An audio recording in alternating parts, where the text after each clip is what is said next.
Alright, this is the jacket that I am going to DIY with the ruffles.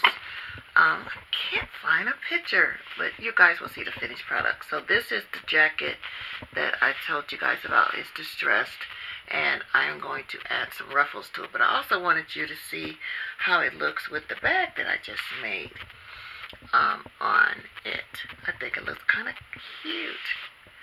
Yeah. Jazzed it up. DIY. Fur.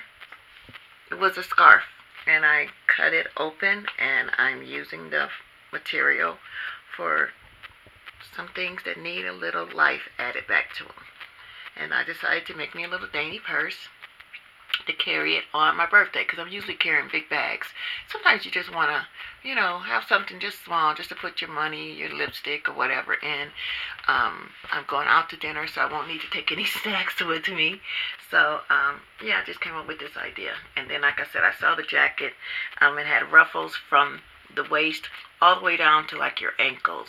And they were different shades of jean material.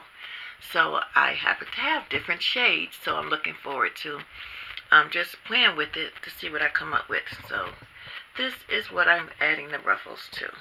Alright, you guys, I will see you. Love, peace, and happiness. Do something kind for someone. Not only will it make them feel good, it will brighten your day as well. Love, peace, and happiness. Till next time. Bye.